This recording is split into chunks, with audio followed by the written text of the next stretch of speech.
우리 기술로 만든 누리호 엔진 시험 발사체가 성공적으로 비행을 마쳤습니다. 2021년에 발사 계획인 누리호 개발에 한 걸음 더 다가서게 됐습니다. 남북이 모레부터 경의선과 동해선 철도의 북측 구간을 공동으로 조사합니다. 남북 공동조사는 경의선의 경우 2007년 이후 11년 만이며 동해선은 분단 이후 처음입니다. 대법원장 차량에 대한 화염병 공격과 관련해 김명수 대법원장이 법관에 대한 공격은 법치주의의 근간을 흔드는 중대한 일이라고 말했습니다. 김 대법원장은 그러나 사법부 불신 풍조에 대해선 언급하지 않았습니다. 문재인 대통령이 모레부터 이틀간 아르헨티나에서 열리는 G20 정상회의 기간에 트럼프 대통령과 정상회담을 갖습니다. 도착 상태에 빠진 북미 간 대화의 돌파구를 마련할지 주목됩니다. 북한이 대북 제재 금수 품목을 해상에서 밀거래해왔으며 유엔이 관련 선박과 기업을 조사 중이라고 미국 언론이 보도했습니다. 미국이 북한을 우회적으로 압박하고 있다는 분석입니다. 전직 항공사 승무원이 비행 과정에서 우주 방사선에 노출돼 혈액암에 걸렸다며 산업재해 신청을 냈습니다. 우주 방사선 노출로 암이나 백혈병에 걸렸다며 산재 신청을 낸 건 이번이 세 번째입니다. 미세먼지가 연일 기승을 부리는 가운데 코로 들이마신 미세먼지가 입으로 마신 미세먼지보다 더 위험한 것으로 조사됐습니다. 체내에 오래 남아있고 폐뿐만 아니라 간과 신장으로까지 옮겨져 독소를 퍼뜨린다는 겁니다. 지난달 기습 주주총회를 열고 회사를 생산법인과 연구개발법인 둘로 쪼개려던 한국GM의 시도에 제동이 걸렸습니다. 법인 분할을 막아달라며 산업은행이 낸 가처분 신청을 법원이 받아들였습니다.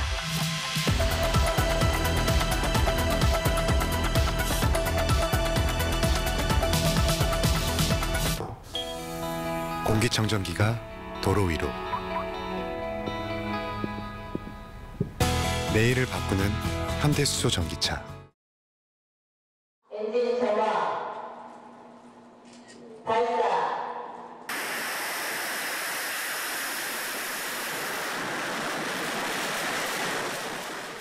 네, 11월 28일 오늘은 대한민국이 우주를 향해서 한 걸음 더 다가선 날입니다. 순수 우리 기술로 만든 액체 엔진으로 방금 보신 것처럼 시험 발사체를 성공적으로 하늘 높이 쏘아 올렸습니다. 오늘 성능을 검증한 이 엔진으로 정부는 3년 뒤에 한국형 발사체 누리호를 발사한다는 계획입니다. 먼저 오늘 시험 발사 과정을 엄민재 기자가 전해드립니다. 5, 4, 엔진 점화. 굉음과 함께 시뻘건 화염을 내뿜으며 시험 발사체가 하늘로 솟구칩니다. 오늘 오후 4시 예정된 시간에 맞춰 한국형 발사체 누리호에 탑재될 엔진 시험 발사가 이루어졌습니다. 발사체는 당초 목표했던 최소 연소 시간 140초를 11초 넘긴 151초 동안 연소했고 319초쯤엔 최대 고도인 대기권 밖 209km에 도달했습니다. 포물선 모양으로 비행한 발사체는 발사 530초쯤 나로 우주센터에서 429km 떨어진 제주 남동쪽 공해상에 떨어졌습니다. 목표 연소 시간을 여유 있게 넘기면서 성공적으로 비행을 마친 겁니다. 발사체의 핵심 기술이자 개발 난이도가 가장 높았던 75톤급 엔진은 오늘 발사를 통해 검증되었습니다. 오늘 발사는 누리호에 쓰이는 75톤급 액체 엔진의 성능을 검증하기 위한 겁니다. 75톤급 엔진은 총 3단인 누리호의 2단부에 해당하는 것으로 순수한 우리 기술로 개발한 겁니다. 이 엔진 4개를 묶어 누리호 1단 추진체로도 사용합니다. 오늘 쏜 발사체의 길이는 25.8m, 최대 지름은 2.6m입니다. 당초 지난달 25일 발사하려 했지만 배관 연결부에 문제가 생겨 일정이 한 차례 연기됐습니다. 한국형 발사체 누리호는 오는 2021년 2월과 10월 1.5톤급 위성을 탑재해 발사할 예정입니다. SBS 엄민재입니다. 네, 우리나라는 세 차례 도전 끝에 5년 전 나로호를 쏘아 올렸었지만 당시 핵심 기술인 1단 엔진은 러시아 걸 써서 절반의 성공이다 이런 평가도 있었습니다. 이번에는 발사체의 심장과 같은 엔진을 우리 손으로 만들었다는데 그 의미가 있습니다. 발사 현장에 나가 있는 취재기자 연결해서 좀 더 자세한 이야기 들어보겠습니다. 자, 정구희 기자, 오늘 준비 과정부터 발사까지 쭉 지켜봤을 텐데 현장 분위기는 어땠습니까? 네, 저도 마찬가지였지만 오늘 하루 종일 이곳 발사장엔 팽팽한 긴장감이 감돌았습니다. 발사체가 불길을 뿜으며 하늘로 솟구치는 모습을 모두가 같이 지켜봤는데요. 정말 손에 땀을 쥐고 성공 여부를 바로 알 수가 없었습니다. 발사 약 30분 뒤 엔진이 당초 목표 시간을 넘어 연소했다는 1차 분석이 나온 뒤에야 비로소 박수가 터져 나왔습니다. 이어서 성공을 뒷받침하는 분석 자료들이 속속 공개되자 개발자들이 서로를 축하하고 격려했습니다. 자, 이제 3년 뒤에 누리호를 쏘아 올리는 게 목표인데 오늘 시험 발사의 의미와 과제도 한번 정리해 주시죠. 네, 5년 전인 나로호 발사 때는 주엔진인 1단 엔진이 러시아의 기술이었기 때문에 절반짜리 성공이었다는 평가가 있었습니다. 하지만 오늘은 우리 기술로 만든 엔진이 성공한 것이고 이 엔진 4개를 묶으면 누리호의 주엔진 1단 엔진이 완성되기 때문에 우리 스스로 핵심 기술을 완성했다는 평가를 받고 있습니다. 물론 남은 과제 또한 많이 있습니다. 엔진 4개를 묶었을 때 강한 진동이 발생해 서로 영향을 줄 수 있고 각 엔진의 추진력이 서로 다르면 발사체가 엉뚱한 방향으로 날아갈 수 있습니다. 또 오늘은 1단 발사체로 실험했기 때문에 분리 과정이 없었는데 실제 누리호는 3단으로 분리되기 때문에 더 정교한 비행 제어 기술이 필요합니다. 지금까지 독자 기술로 우주 발사체를 쏜 나라는 러시아와 미국, 중국과 일본 등 11개 나라입니다. 3년 뒤에 우리가 이 과제를 모두 수행하고 본발사에 성공한다면 자력으로 우주 발사체를 완성하는 12번째 국가가 되는 것입니다. 지금까지 전남 고흥 나로 우주센터에서 SBS 정구입니다. 다음 소식으로 넘어가겠습니다. 어제 출근길 차 안에서 화염병 공격을 당했던 김명수 대법원장이 이 법관에 대한 공격은 법치주의의 근간을 흔드는 중대한 일이라고 말했습니다. 그러면서도 사법부를 믿지 못하는 지금의 사회 분위기에 대해서는 언급하지 않았습니다. 먼저 이현정 기자입니다. 김부겸 행정안전부 장관과 민감용 경찰청장이 오늘 오후 김명수 대법원장을 찾아갔습니다. 김 장관과 민 청장은 화염병 투척을 막지 못한 점을 사과하고 철저한 경비를 약속했습니다. 대비를 철저히 했어야 되는데 조금 미흡하여 대법원장님께 또 국민들께 심려를 끼치는 것에 대해서 매우 죄송합니다. 김 대법원장은 일선 법관 누구에게나 일어날 수 있는 일이라며 매우 안타깝고 결코 있어서는 안 되는 일이라고 말했습니다. 법관과 우리 법원은 양심과 법률에 따라서만 재판할 수 있도록 되어 있는데 이와 같이 이해가 갈 수 있는 그런 상황이라면 어떻게 보면 법치주의의 근간을 흔드는 아주 중대한 일. 김 대법원장은 사법부 불신 풍조에 대해선 언급하지 않았습니다. 김부겸 장관은 앞으로 법질서에 도전하는 행위에 대해서는 엄정하게 대응하겠다고 밝혔습니다. 공권력이라는 게 국민의 인권을 최대한 보장하되 이런 식의 무질서와 무책임이 용납되는 그런 상황으로 가는 것은 반드시 막아내겠습니다. 경찰은 대법원장 차량에 화염병을 던진 남모 씨의 집 등지를 수색해 휴대전화와 범행 관련 물품을 압수하고 구체적인 범행 동기와 조력자가 있었는지 등을 수사하고 있습니다. SBS 이현정입니다. 네, 이번 사건을 어떻게 생각하는지 취재진이 안철상 법원행정처장에게도 물어봤습니다. 그랬더니 훌륭한 의사는 단기간에 수술로 환자를 살린다. 해부는 바람직하지 않다. 이런 말을 했습니다. 어떤 맥락에서 나온 말인지 류란 기자가 짚어봤습니다. 출근길 안철상 법원행정처장에게 기자들이 화염병 투척 사건에 대해 물었습니다. 심판에 대한 존중이 무너지면 게임은 종결될 수 없고 우리 사회는 평화를 이룰 수 없습니다. 어제 사건 배경에 사법부에 대한 불신도 작용하지 않았겠느냐는 질문이 나왔고 작심한 듯 답이 이어졌습니다. 환부를 정확하게 지적해서 단기간 내에 수술을 하여 그 환자를 살리는 것이 명의라고 할 수 있습니다. 해부하는 것은 바람직하지 않다고 생각합니다. 환부만 도려내는 외과 수술식 수사는 먼지털이식 수사 관행을 비판할 때 쓰는 말입니다. 때문에 안 처장의 발언은 검찰의 사법농단 수사에 불만을 드러낸 것으로 보입니다. 검찰이 법원을 해부 수준으로 마구 헤집어 놓고 있다는 겁니다. 그러나 안 처장이 부실했던 법원 내부 조사의 책임자였다는 점에서 검찰에선 불만 표출을 이해하기 어렵다는 반응이 나왔습니다. 3차 조사단 단장이었던 안 처장은 판사 블랙리스트는 없다고 결론 내렸지만 최근 검찰이 압수한 무리야기 판사 명단 등의 문건에서 특정 판사들을 분류해 인사 불이익을 준 정황들이 확인됐습니다. 검찰 관계자는 이번 사건은 법원이 수사를 통해 진상을 밝혀달라고 요청했던 것이고 중대한 범죄 혐의에 대해 수사하고 있을 뿐이라며 불쾌감을 드러냈습니다. SBS 유란입니다. 국회가 사흘 만에 다시 예산안 심사에 들어갔습니다. 이와 함께 아동 수당 지급 대상 늘리고 또 아이를 낳으면 출산 장려금을 주기로 여야가 합의했습니다. 오늘 국회 소식은 이한석 기자가 정리했습니다. 국회 보건복지위원회는 오늘 전체 회의를 열고 아동 수당 지급 대상을 대폭 늘리기로 했습니다. 현재는 만 6세 미만 아동 가운데 소득 재산 상위 10% 가구를 제외하고 월 10만 원씩 지급했지만 내년 1월부터는 소득 재산에 관계없이 모두 지급하기로 했습니다. 지급 연령은 내년 9월부터 확대해 만 9세 미만 아동이면 모두 월 10만 원씩 받게 됩니다. 이에 따라 내년도 아동수당 예산은 정부안 1조 9천억 원보다 5천여억 원 늘어난 2조 4천억 원으로 책정하기로 합의했습니다. 여야는 또 내년 10월부터 출산 시 산모에게 250만 원을 지급하는 출산 장려금도 도입하기로 했습니다. 이를 위한 예산 1,030억 원은 새로 편성됐습니다.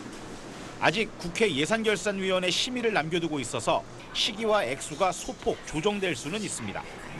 그러나 지난 2일 여야 교섭단체 3당이 저출산 극복 TF 합의 과정에서 약속한 만큼 상임위 안대로 통과될 가능성이 높습니다. 사흘째 파행됐던 국회 예결위 소위회의도 오늘 재개됐습니다. 하지만 이미 12월 2일까지라는 법정 시한을 맞추기는 현실적으로 어렵다는 관측이 나오고 있습니다. SBS 이한석입니다.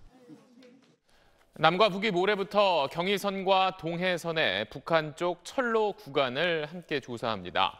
우리 열차가 북한 철도를 달리면서 선로는 괜찮은지 또 터널 같은 시설은 문제 없는지 직접 살피게 됩니다.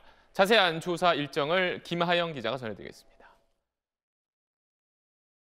모레부터 18일간 우리 열차가 달릴 북측 구간은 2,600km, 한반도 남북 길이의 약 2배입니다. 방북 열차는 모두 6량, 5만 5천 리터 규모 유조차와 발전차, 객차 등으로 구성됐습니다. 모레 이 열차가 서울역을 출발할 땐 우리 기관차가 이끕니다.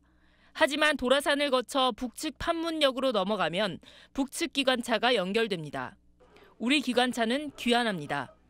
조사는 경의선부터 합니다. 개성에서 신의주까지 400km 구간을 6일 동안 달립니다.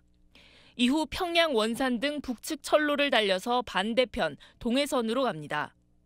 금강산에서 두만강까지 약 800km 구간을 10일간 달릴 예정입니다. 금강산에서 안변역까지는 북측 요청으로 버스를 타고 조사하기로 했는데 철로 상태를 고려한 걸로 보입니다. 남북이 경의선 북측 구간을 공동조사하는 건 2007년 이후 11년 만입니다. 동해선 조사는 분단 이후 이번이 처음입니다. 통일부, 국토부, 철도공사 관계자 등 두 노선에 각각 20여 명이 투입되는데 타고 간 기차에서 숙식을 해결합니다. 북측도 비슷한 인력이 참여할 예정입니다. 이후 착공식과 실제 공사는 대북 제재와 연관돼 있어서 결국 비핵화 협상 진전을 지켜봐야 합니다. 확정된 게 아무것도 없습니다. 제재와 관련해서 우려나 이런 문제가 생기지 않도록 잘 고려해서 하겠습니다. 내일은 제재와 무관한 소나무 제선춘병 방제 약품 50톤을 북측에 전달하는 등 남북 교류 협력 사업은 일단 순항 중입니다. SBS 김하영입니다. 문재인 대통령이 트럼프 미국 대통령과 2달 만에 다시 정상회담을 합니다. 북한과 미국의 대화가 지지부진한 상황에서 두 정상이 어떤 이야기를 나눌지 정유미 기자가 전해드립니다. 지난 9월 뉴욕에 이어 이번엔 G20 정상회의가 열리는 부에노스아이레스에서 한미 정상회담이 열립니다. 한반도 평화 프로세스를 추진해 나가기 위한 공조 방안과 한미동맹 강화와 관련한 협력 방안 등에 대해 중점적으로 논의할 예정입니다. 회담 의제 중 청와대가 방점을 찍은 건 북미 대화입니다. 이번 달 북미 고위급 회담 개최가 결국 무산되면서 1월 초 2차 북미 정상회담도 사실상 물 건너갔다는 분석이 나오는 상황. 문 대통령은 북미 정상회담이 꼭 필요하고 조기 개최돼야 한다는 입장을 트럼프 대통령에 전달할 거라고 청와대는 밝혔습니다. 이 과정에서 북한을 대화로 유인하기 위한 미국 상응 조치의 필요성도 언급할 걸로 보입니다. 북미 정상회담과 맞물려 있는 김정은 위원장의 답방 시기도 의제로 예상됩니다. 북미 정상회담 전에 문 대통령 중재가 다시 필요하다는 공감대가 형성되면 김 위원장 답방이 당겨질 가능성도 있습니다. G20 정상회의에 앞서 체코를 방문한 문 대통령은 오늘 밤 바비쉬 체코 총리와 회담을 갖고 우리 원전 세일즈에 나선 뒤 내일 새벽 아르헨티나로 떠납니다. 프라하에서 SBS 정유미입니다. 자, 이런 가운데 북한이 국제사회의 제재를 피하기 위해서 기름이나 석탄을 바다에서 배를 통해 몰래 옮겨 싣는다는 이야기가 최근 미국 언론에서 나오고 있습니다. 이건 역시 미국과 북한의 비핵화 협상이 막혀 있는 것과 관계가 있어 보입니다. 이 내용은 뉴욕 최대식 특파원입니다. 지난 6월 2일 동중국해 파나마 선박 샹유안 바오호와 북한의 명류 1호가 바짝 붙어 있습니다. 배 사이에 대형 호스가 연결돼 있습니다. 유류가 불법으로 건네지고 있다는 게 미 국무부의 분석입니다. 월스트리트저널은 올 들어 지난 8월까지 적어도 148차례에 걸쳐 해상 불법 한적으로 정제유가 북한에 건네졌다고 보도했습니다. 제재 상한선인 연 50만 배럴의 5배에 이를 수도 있다고 유엔 외교 소식통을 인용해 전했습니다. 또 북한이 감시망을 피하기 위해 세관 신고서를 위조하거나 선박에 가짜 이름을 덮었었고 해상에선 식별 장치를 끄고 운항했다고 전했습니다.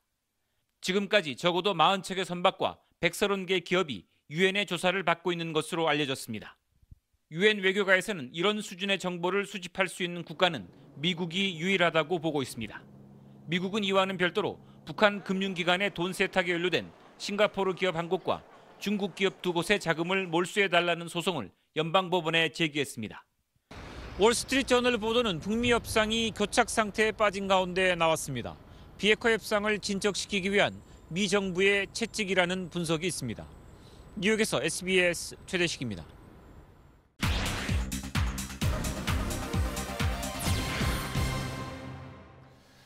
네, 태양에서는 매일 엄청난 양의 우주 방사선이 나옵니다. 이게 우리가 사는 지구까지도 날아오는데 특히 북극 같은 극지방이 방사선에 더 많이 노출됩니다. 비행기 타고 이런 극지방을 자주 지나다녔던 전직 항공사 승무원이 우주 방사선 때문에 혈액암에 걸렸다고 산업재해를 신청한 사실이 확인됐습니다. 먼저 강청환 기자입니다. 25살에 대한항공에 입사해 국제선 승무원으로 일하던 최 씨는 입사 3년여 만인 지난 2014년 몸에 심한 이상을 느꼈습니다. 속 같은 게 이렇게 만져져서 새벽마다 그 일정한 시간에 계속 오한이랑 열이 난다던가 그런 증상이 있었어요. 증세가 갈수록 심해져 대학병원을 찾았는데 혈액암 진단을 받게 됐습니다. 충격을 많이 받았으니 그냥 믿을 수가 없었어요. 이 나이에 암이라는 게. 휴직을 거듭하다가 2016년 결국 퇴사한 최 씨는 오늘 근로복지공단에 산업재해 신청서를 냈습니다. 근무 중 노출된 우주 방사선과 과중한 업무로 암에 걸렸다는 이유인데 국내 3번째 사례입니다.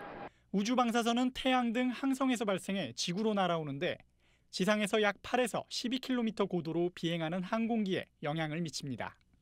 연세대 세브란스 병원은 선행 연구 등을 볼 때 승무원의 방사선 노출과 혈액암 사이에 업무 관련성이 존재한다고 결론 내렸습니다. 앞서 지난 6월 대한항공 전 승무원 권모 씨도 같은 이유로 백혈병에 걸렸다며 산재를 신청했는데 당시 서울 성모병원의 평가서에도 방사선 노출과 암 발생 간에 상당한 인과관계가 인정된다고 적혀 있습니다. 승무원들의 암과 같은 희귀한 사례에 대한 전문가들의 검토 결과를 업무 관련성 평가서로 제시한 것은 질병판정위원회 판단에 영향을 미칠 수 있는 근거가 될 수 있습니다. 하지만 대한항공 측은 우주 방사선과 암이나 백혈병 사이에 인과관계가 밝혀지지 않았다며 방사선 탓에 암에 걸렸다는 주장은 인정할 수 없다는 입장을 고수하고 있습니다. SBS 강청원입니다. 자, 직업에 따라서 한 해 평균 얼마나 많이 방사선에 쏘이는지 조사한 결과입니다. 보시는 대로 항공사 승무원은 방사선에 가장 많이 노출된 직업 가운데 하나입니다. 원자력 발전소 직원과 비교해봐도 4배 가까이 높습니다. 개인차가 있으니까 승무원이 다 암에 걸린다고 말할 수는 없지만 외국에서는 항공사 승무원이 암 발생률이 가장 높은 직업군으로 꼽히기도 합니다. 계속해서 배준우 기자입니다. 국제선 승무원이 비행 중 쬐는 우주방사선은 평균 3에서 4mSv 정도. 이는 일상생활에서 쬐는 자연방사선 2.5에서 2.9mSv에 비해 높은 수준이 아니라는 게 항공사들의 주장입니다. 하지만 전문가들은 방사선에 대한 기본 원칙을 무시한 답변이라고 말합니다. 승무원들도 일반인처럼 일상생활에서 방사선에 노출되기 때문에 비행에 따른 방사선 노출량은 그만큼 추가로 피폭된다는 겁니다. 직업적으로 추가적인 노출이 이루어지고 있는 상황이죠. 일반인들의 2배 이상의 노출량을 갖고 계신 거라서 이 문제는 간단히 볼 수는 없는 문제입니다. 실제로 대한항공이나 아시아나 여객기를 타고 인천에서 뉴욕을 왕복하면 가슴 엑스레이를 4번 찍는 수준의 방사선에 노출됩니다. 일반 여행객에게는 영향이 적지만 연간 1000시간 이상 비행하는 국제선 승무원은 1년에 엑스레이를 80번가량이나 찍는 셈입니다. 피로도를 심하게 느꼈었거든요. 방사선의 영향이 좀 크지 않았을까. 지난 6월 미국 하버드대에선 항공 승무원의 암 발생률이 일반인보다 3배 이상 높다는 연구 결과를 발표하기도 했습니다. SBS 배준우입니다. 이 내용 취재한 광청환 기자 나와 있습니다. 방금 외국 연구 결과도 봤지만 이게 우리나라만의 문제는 아니잖아요. 외국에서는 어떻게 하고 있나요? 미국과 유럽에선 1990년대부터 이게 이슈가 돼서 관련 제도를 만들었습니다. 네. 이 국제방사선 방호위원회의 권고가 나오면서부터인데요. 우리나라도 뒤늦게 이제 지난 2012년에야 관련 제도를 만들긴 했는데 다른 나라보다 상대적으로 느슨하다는 지적이 많습니다. 느슨하다는 건 어떤 점이 느슨하다는 건가요? 네, 일단 방사선과 암의 상관성을 입증하려면 이 장기적인 자료 축적과 연구가 필요합니다. 네. 그래서 유럽 여러 나라에선 승무원 그만둬도 30년 또는 75살까지 이 비행 기록이라든지 관련 정보를 보관하게 돼 있거든요. 네. 그런데 우리나라는 5년만 보관하면 됩니다. 또 미국, 일본 등은 자국 사정에 맞는 방사선 관리 프로그램을 자체 개발해서 쓰고 있는데 우리나라는 10년도 더 된 미국 프로그램을 수입해서 쓰고 있습니다. 승무원만큼은 아니더라도 일 때문에 비행기 자주 타는 분들도 있을 거고 이렇게 또 논란이 계속되고 있는데 이걸 좀 과학적으로 검증할 방법은 없는 건가요? 지금 여러 주장이 오가고 있는데요. 이 문제는 지난 국정감사에서도 논란이 됐습니다. 네. 그래서 저희가 국회의 도움을 받아서 진짜 위험한지 아닌지 한번 재보자, 논란을 끝내보자 하고 항공사 측에 제안을 했습니다. 네. 이게 지금 우주방사선을 측정할 수 있는 기기인데 이 개당 한 3천만 원 정도 하거든요. 네. 이 항공사 측이 그런데 최종적으로 취재 목적의 실측은 부담이 된다고 거부 입장을 전해왔습니다. 현재 정부에서 연말과 내년 초에 이제 실태 조사에 나선다고 하니까 그 결과를 지켜봐야겠습니다. 네, 알겠습니다. 강청환 기자였습니다. 다음 소식입니다. 미세먼지에 고농도 황사까지 덮쳐 오늘도 답답한 하루였습니다. 예상보다 대기질이 더 나빴는데 미세먼지 예보를 맡고 있는 환경부는 이틀 연속 오보를 낸 겁니다. 공항진 기상전문기자입니다. 어제보다 나아졌다지만 서울의 하늘은 여전히 뿌였습니다. 안개가 걷히면서 시야가 트였지만 미세먼지 농도는 오전 내내 평소 4배 수준을 오르내렸습니다. 안면도 등 일부 섬지방 미세먼지는 환경 기준치를 5배나 웃돌았고 광주시의 미세먼지는 평소 8배 수준인 317 마이크로그램까지 치솟는 등 전국 대부분이 최악의 미세먼지에 갇혔습니다. 예전처럼 좀 마스크 걱정 안 하고 날씨에 막 숨을 쉬었는데 코가 가렵고 아프다 이런 생각이 안 드는 그런 날씨가 왔으면 좋겠습니다. 이렇게 고농도 황사로 전국 곳곳에 미세먼지 경보가 내려지는 최악의 상황이었지만 환경부는 이틀 연속 미세먼지 농도를 제대로 예측하지 못해 오보를 냈습니다. 어제 서울의 미세먼지를 31에서 80 마이크로그램 사이로 전망했지만 실제로는 123까지 치솟았습니다. 오늘 미세먼지 예보도 140 마이크로그램 수준까지 높아진 실제 관측치와 큰 차이가 났습니다. 황사가 언제 영향을 줄지, 얼마나 강할지를 제대로 반영하지 못한 겁니다. 예보 경험 부족으로 기상 상황에 대한 분석 능력이 떨어지고 수치 모델이 부정확히 생긴 현상으로 분석됩니다. SBS 공항진입니다. 이렇게 미세먼지 심한 날 마스크 쓸 때에는 입보다는 코를 더 신경 써서 가리셔야겠습니다. 국내 연구진이 몸속에 들어가는 미세먼지 경로 추적에 성공했는데 코로 마신 미세먼지가 입으로 마신 것보다 훨씬 위험하다는 결과가 나왔습니다. TJB 박찬범 기자입니다. 연구원이 실험용지에게 미세먼지 물질을 두 가지 방식으로 투여합니다. 한 번은 지의 입을 거쳐 식도로 흘러가도록 주입하고 다른 한 번은 지의 코를 거쳐 기도로 흘러가도록 주입합니다. 체내 유입된 미세먼지의 경로를 이틀에 거쳐 분석한 결과 입을 통해 식도로 흡입된 미세먼지는 48시간이 지나 체외로 배출됐습니다. 하지만 코를 통해 기도로 흡입된 미세먼지는 정반대의 결과를 보였습니다. 코와 기도를 통해 미세먼지를 흡입한 지는 시간이 흘러도 폐의 상당수의 미세먼지가 잔류돼 있음을 확인할 수 있습니다. 코로 흡입된 미세먼지량은 48시간이 지나도 60% 정도가 폐에 그대로 쌓였고 간과 신장으로 옮겨져 독소를 퍼뜨리는 것도 확인됐습니다. 코로 들이마신 미세먼지는 일주일이 지나야 겨우 배출되는데 입으로 들이마신 경우보다 인체에 훨씬 치명적인 셈입니다.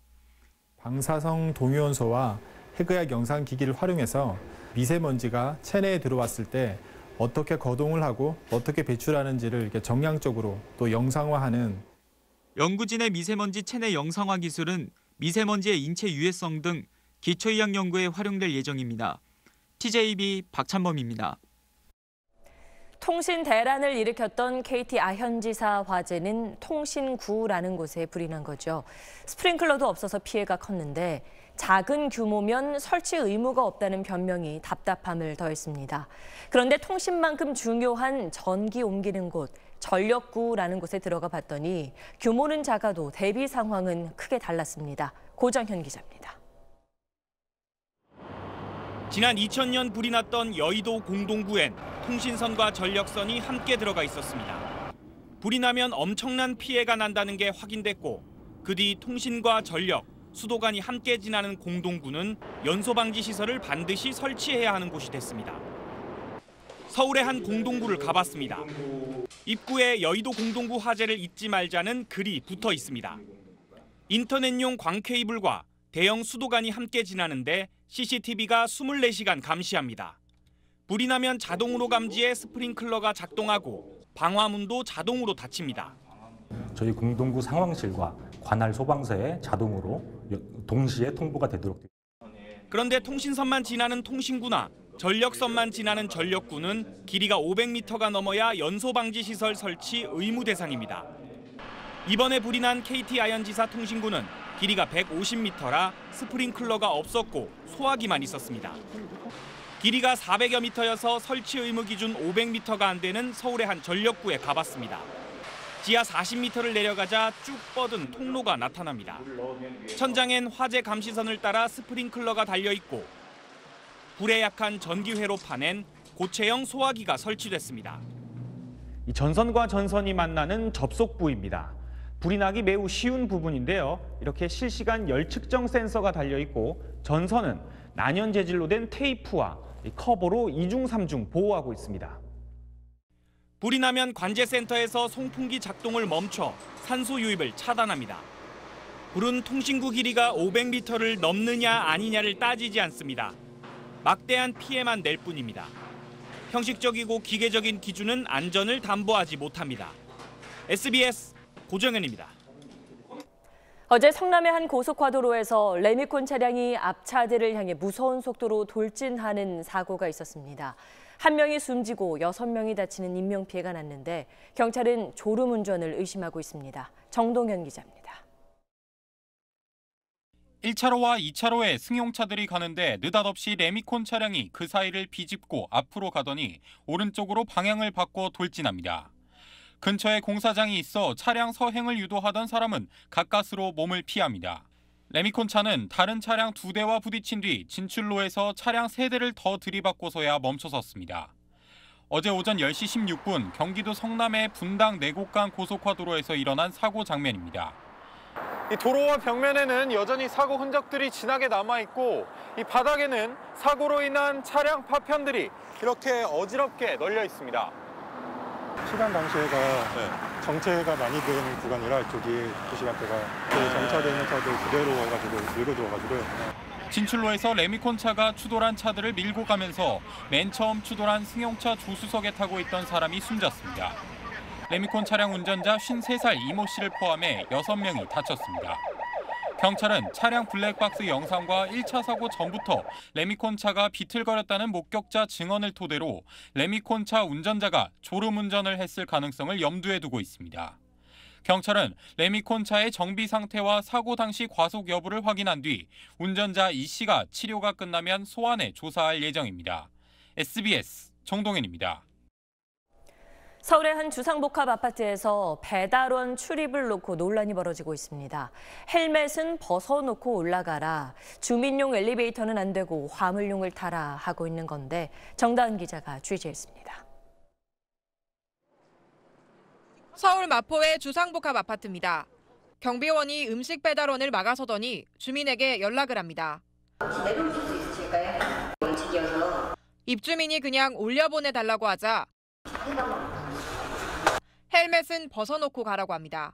얼굴도 안 찍히고 해서 이게 또 벗으면 헬멧처럼 또 분기가 될 수도 있어서. 배달원을 주민용이 아닌 화물용 승강기를 타게 합니다. 최대한 이렇게 입주민분들하고 같이 않게 하고 또 혼자 타니까 CCTV에 거의 잘 찍히거든요. 이 아파트는 지난 6일 주민투표를 거쳐 배달원들의 출입을 원칙적으로 금지하는 결정을 했습니다. 보안을 위해서라는데 음식 같은 물건을 입주민이 지하에 내려가 받아가거나 지하에 갈 수 없다면 배달원은 화물용 승강기만 타도록 했습니다. 배달원의 신분을 다 확인할 수가 없어서 위험에 노출될 수도 있다. 만에 하나 이제 사건이 집값이 떨어질 수도 있다. 배달원들은 잠재적 범죄자 취급이냐며 불쾌하다는 반응입니다. 그대로 화물이 아니잖아요. 아파트 측은 입주민들이 배달원과 함께 승강기 타는 걸 불편하게 여긴다며 방침을 고수하겠다고 밝혔습니다. SBS 정다은입니다. 지난달 기습 주주총회를 열고 회사를 둘로 쪼개려던 한국 GM의 시도에 제동이 걸렸습니다. 2대 주주인 산업은행이 법인 분할을 막아달라며 낸 가처분 신청을 법원이 받아들인 겁니다. 보도에 곽상은 기자입니다. 법원이 한국 GM의 법인 분할에 제동을 걸고 나선 건 지난달 주주총회 결의에 중대한 하자가 있다는 판단 때문입니다. 서울고등법원은 한국 GM의 회사 분할은 정관상 보통주 총수의 85% 이상 찬성이 필요한 특별결의 대상에 해당한다며 산업은행이 빠진 결의는 정관 규정을 위반했다고 지적했습니다. 2대 주주 산업은행은 한국 GM의 지분 17%를 보유하고 있습니다. 법인 분할을 대규모 구조조정과 한국사업장 철수의 포석으로 보고 강력히 반발해온 노조는 법원 결정을 환영했습니다. 회사가 이 인용에 대해서 받아들이고 노동조합과 대화를 했으면 좋겠다 이런 입장을 밝힌 바입니다. 법인 분할을 연내 마무리한다는 계획 아래 최근 신설법인의 사장과 임원 인사까지 냈던 GM 측은 강력히 반발했습니다. 한국 GM은 법인 분할이 모두에게 최선이라는 입장을 유지한 채 항소 방안을 검토 중이라고 밝혀 법정 공방이 불가피해졌습니다. 북미 지역 5곳과 해외 공장 2곳의 생산 중단과 만여 명을 감원하는 대규모 구조조정 계획을 발표한 GM 본사의 다음 행보에도 관심이 쏠리고 있습니다. SBS 곽상은입니다. 한 회사 임원이 노조원에게 폭행당한 걸 두고 논란이 이어지고 있습니다. 피해자는 병원 치료를 받고 있고 경찰은 수사에 착수했는데 벌써 8년 동안 노사 갈등을 겪고 있는 이 회사의 속사정을 들여다봐야 합니다. 이용식 기자가 취재했습니다. 충남 아산 유성기업 본관입니다. 2층 사장실 바닥과 벽면 등에 혈흔이 남아 있습니다. 지난 22일 오후 이 회사 김모 상무가 노조원들에게 폭행당했다고 주장한 곳입니다. 이 회사 복수 노조 중 하나인 새노조와 임단협을 마친 뒤였습니다. 주변에 살리는 막 이런 소리 다리가 때리고 막 부어서 피 다 닦고 복타했어요. 왜 그걸 좀 죽은 일이죠. 이번 사태는 해묵은 노사 갈등에서 빚어졌습니다. 김상무는 지난 2014년 입사한 뒤부터 민주노총 소속인 제1노조와 갈등을 빚어온 걸로 알려졌습니다. 지난 2015년부터 이듬해까지 고소 고발 건수만 250여 건. 이 때문에 제1노조원들에게 벌금 부과와 형사처벌이 이어졌습니다.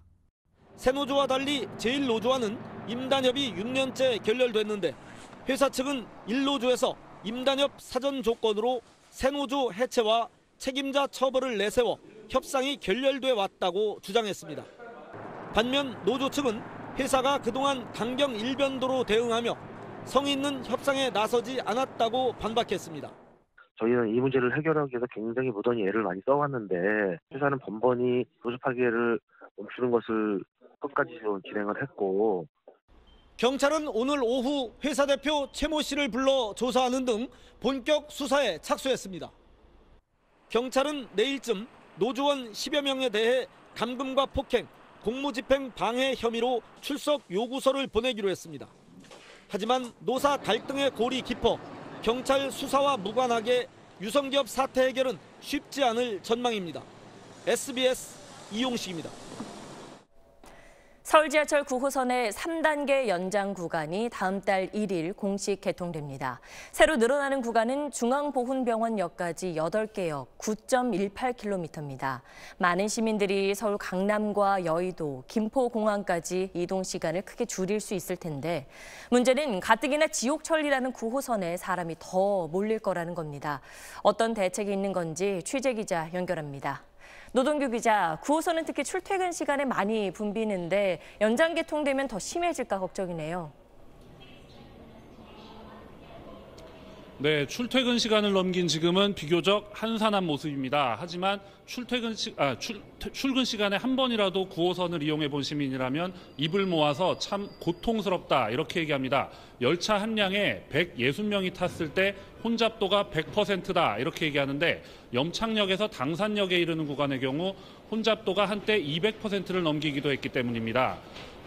그런데 이제 3단계 구간까지 개통이 되고 나면 하루에 12만 명이 서울 송파구와 강동구 등지에서 9호선을 타기 위해 몰려들 거라는 게 서울시의 예측입니다. 당장 8호선과 환승되는 석촌역 부근에 들어서는 한 아파트 재건축 아파트 단지의 경우에는 3만 3천 명이 거주할 거라는 예측도 나오고 있는데 이런 요소들을 정확히 계산한 혼잡도 증감과 같은 영향평가에 대해서는 서울시가 아직 정확히 내놓지 못하고 있는 상황입니다. 네, 안전사고가 날까 걱정인데 서울시 대책은 어떤 게 있습니까? 네, 서울시는 다음 주 월요일부터 9호선 역사 전역과 열차 안에 안전인력을 배치하고 비상상황실에서 실시간으로 열차 안 상황을 모니터링해 안전사고를 막겠다는 방침입니다. 혼잡도가 늘어날 경우 9호선 구간에 다니는 시내버스를 증차하거나 때에 따라서는 전세버스까지도 투입할 수 있다는 게 서울시의 이야기입니다. 지금은 6량짜리 급행열차가 17개 조로 운영이 되는데 이것도 개통일부터는 3개 조를 늘려서 최대 20개 조가 6량으로 다니게 된다는 게 서울시가 밝힌 그 승객 분산 방침인데요. 1, 4호선의 경우 1호선이나 4호선의 경우 기본 편성이 10량인데 그에 비해서 짧은 이 9호선의 특성상 이 출퇴근길의 고난은 쉽게 해소되지는 않을 것 같습니다. 지금까지 서울 고속버스 터미널에서 전해드렸습니다.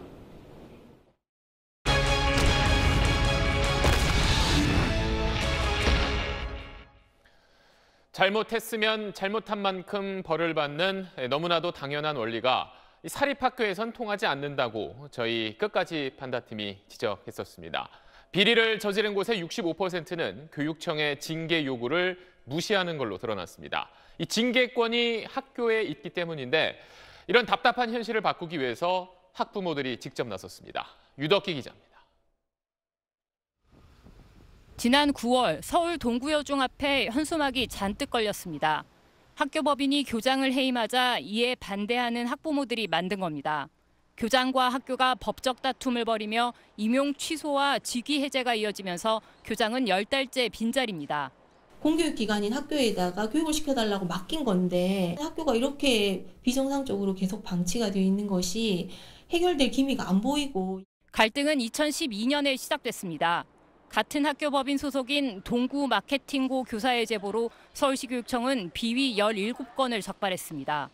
그러자 학교는 해당 교사를 명예훼손 등의 이유로 직위 해제, 파면을 거듭했고 교사는 소송으로 맞섰습니다. 분쟁이 계속되자 교육청은 학교에 관선이사를 파견했고 이들이 동구여중 교장을 임용한 겁니다. 이후 학원 측은 교장을 자격 미달이라며 해임하면서 분쟁이 장기화한 겁니다. 교원 징계권이 학교법인에 있다 보니 벌어지는 일이라는 게 학부모들의 생각입니다. 학부모들은 특히 사립학교의 98%가 세금과 등록금으로 운영돼 공적 성격이 강한 만큼 징계권을 교육청이 행사해야 한다고 주장합니다. 사립학교의 어떤 자율성을 핑계로 해가지고 남용되는 어떤 교사들에 대한 어떤 징계 문제라든지 사립학교법을 개정하지 않고서는 달성하기 어렵다. 학부모들은 학교법인의 징계권 남용을 막을 법이 미비하다며 헌법 소원을 제기할 예정입니다. SBS 유덕기입니다. 저희 끝까지 판다팀이 며칠 전에 이 카이스트 총장의 연구비 횡령 의혹도 전해드렸었는데 이 내용을 조사한 정부가 총장을 포함해서 4명을 검찰에 고발했습니다. 한세연 기자가 단독 취재했습니다. 대구 경북과학기술원 디지스트는 2013년 미국 버클리대 연구소 계약직이던 임모 씨를 정식 절차를 거치지 않고 겸직 교수로 채용합니다. 임 씨는 약 3년 동안 연구에 참여하지도 않고 급여로 1억 4천만 원을 받았습니다. 과학기술정보통신부 감사 결과 임 씨의 채용과 급여 지급은 당시 디지스트 총장이던 신성철 현 카이스트 총장이 지시했던 걸로 드러났습니다. 임 씨는 신 총장의 제자입니다.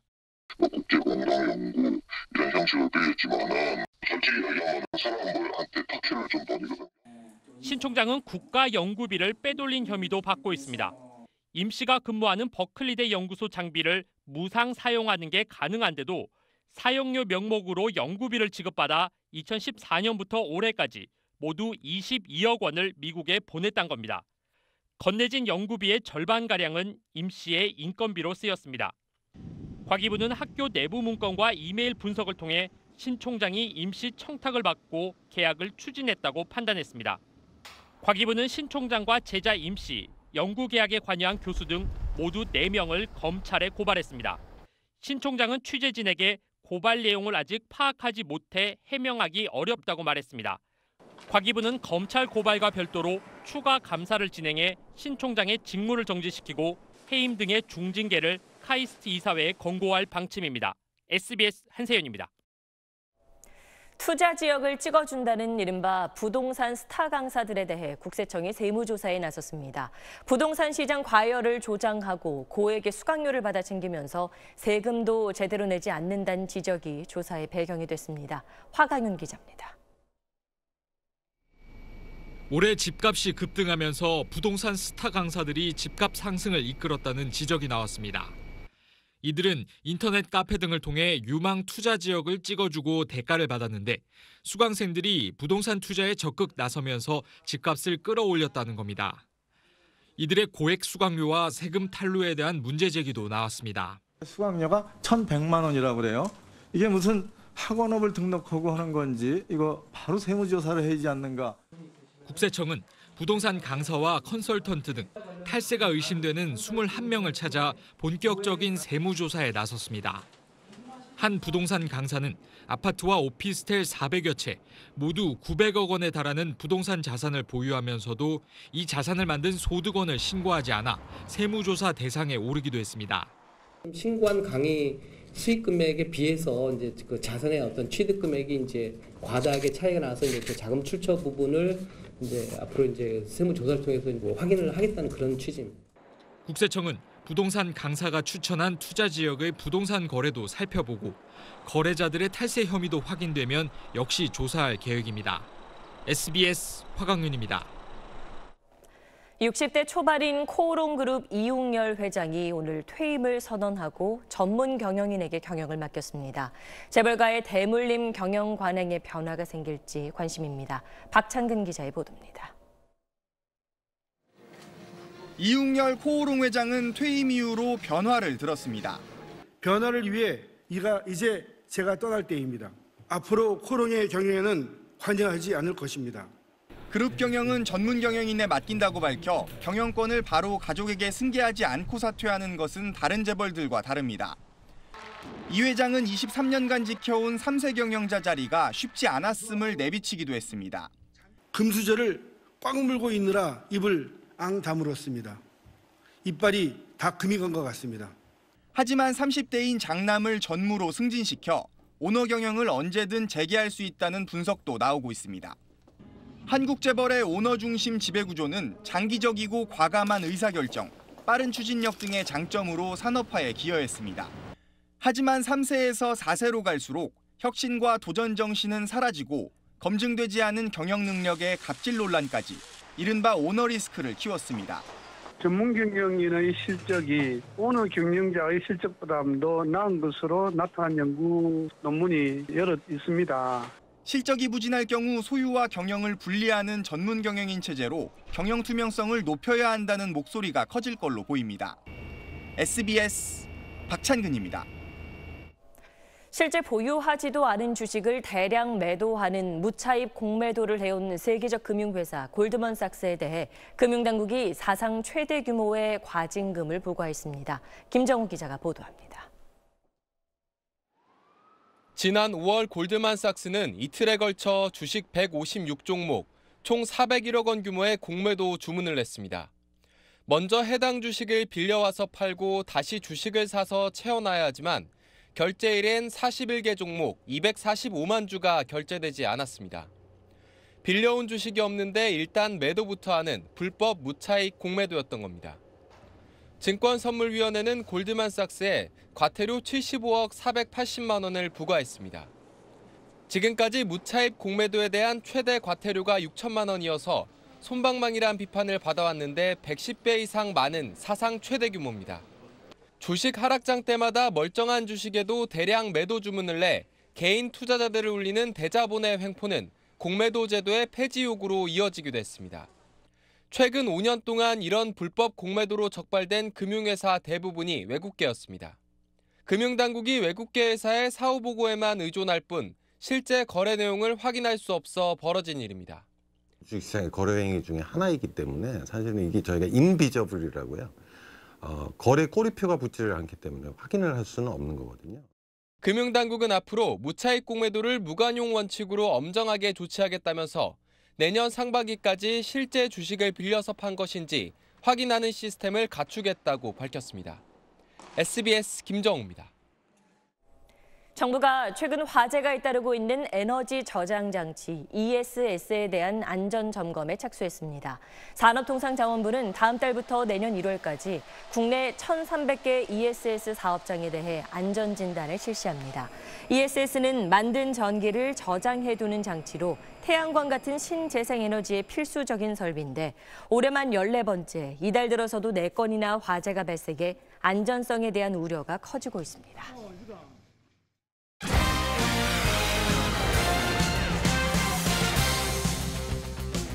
스포츠 뉴스입니다. 유럽 챔피언스 리그에서 바이에른 뮌헨의 19살 정우영 선수가 데뷔전을 치렀습니다. 유럽 최고 무대에서 한국 선수 가운데 최연소 출전입니다. 김형렬 기자입니다. 정우영은 벤피카에 5대1로 앞선 후반 36분 토마스 뮬러와 교체 투입됐습니다. 꿈의 무대를 처음 밟는 19살 신예에게 뮬러는 목청 높여 격려했고 구단은 공식 SNS를 통해 1군 공식 데뷔를 축하했습니다. 21살의 챔피언스 리그에 데뷔한 손흥민보다 2살 어린 나이에 한국 선수 최연소로 챔피언스 리그에 나선 정우영은 11분 7초 동안 그라운드를 누비며 3차례 패스에 성공했고 강력한 돌파로 경고도 이끌어냈습니다. 독일 최고의 클럽 뮌헨에 입단한 지 1년도 되지 않은 기간에 19세 이하 팀과 2군을 거쳐 감격적인 1군 데뷔전을 마쳤습니다. 좋은 선수들도 많고 좋은 스태프, 코치님, 감독님도 많고 해가지고 적응을 더 빨리 할 수 있었던 것 같아요. 영광스럽게 생각하고 많은 걸 배워야 된다고 생각해요. 루번과 레반도프스키가 2골씩 터뜨린 뮌헨은 조 1위를 달리며 일찌감치 16강행을 확정했습니다. 맨유는 후반 추가 시간 펠라이니의 극장골로 스위스 영보이스에 힘겹게 이겼습니다. 무리뉴 감독이 흥분을 감추지 못할 만큼 극적인 골이었지만 자세히 보면 펠라이니의 나쁜 손이 한몫한 오심이었습니다. SBS 김영렬입니다. 지도부의 전횡을 폭로했던 여자 컬링 팀킴이 여전히 제대로 훈련을 하지 못하고 있습니다. 의성 컬링장이 지금도 굳게 잠겨있기 때문인데 누구의 책임인지 이정찬 기자가 취재했습니다. 문체부 합동감사단은 늦어도 오늘부턴 선수들이 컬링장을 사용할 수 있도록 조치하라고 경북체육회에 권고했습니다. 하지만 컬링장은 여전히 굳게 닫혀 있습니다. 감사가 시작되고 선수들이 소속팀에 복귀한 지 열흘이 지나도록 컬링장에는 김경두 씨 측만 제 집처럼 드나들고 있습니다. 소속팀 경북체육회는 SBS와 통화해서 컬링장 소유권이 있는 의성군과 협의가 길어지고 있다고 해명했지만 의성군의 말은 다릅니다. 한 내용은 없습니다. 시건 장치나 이 내용에 대해서 열쇠 내놔라. 지금 이래 공문으로 요구하고 있는 중입니다. 이 때문에 선수단 관리 책임이 있는 경북체육회의 직무유기를 탓하는 목소리가 나오고 있습니다. 그 감독단은 어딘가 믿는 구석이 있었을 거 아니에요. 그럴 경우에는 도체육회가 사실상 묵인해 왔다라는 판단을 하게 될 개연성이 있다는 것이죠. 사실 인지를 못했기 때문에 그 부분에 대해서는 죄송하게 생각합니다. 경북체육회의 방관 속에 선수들은 한창 동계체전 준비를 해야 할 때 언제 빙상훈련을 할 수 있는지도 모르는 처지에 놓였습니다. SBS 이정찬입니다. 스켈레톤 윤성빈 선수의 뒤를 이을 대형 유망주가 나타났습니다. 빠르게 성장하며 올 시즌 초반 메달 행진을 이어가고 있는 19살 정승기 선수를 최희진 기자가 소개합니다.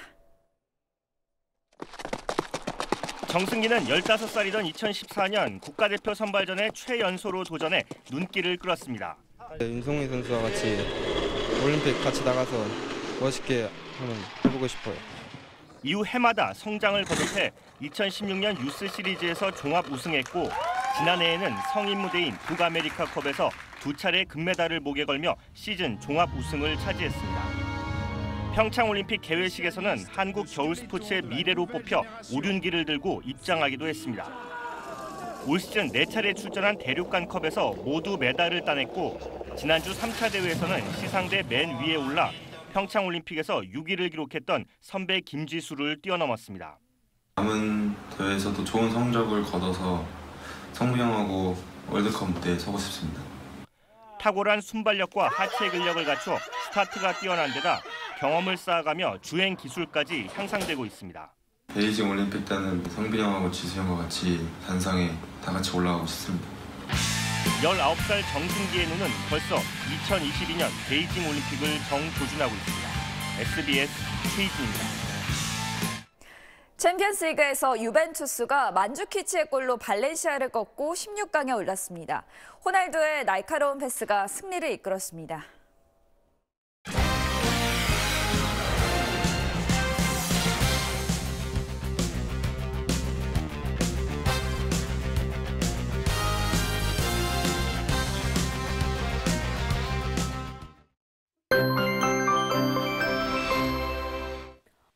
오후부터 서울의 하늘은 맑아졌지만 전국적으로 미세먼지는 많았습니다. 내일은 오늘보다는 나아지겠는데요. 하지만 남부지방은 오전까지 미세먼지가 나쁨 수준을 보이겠습니다.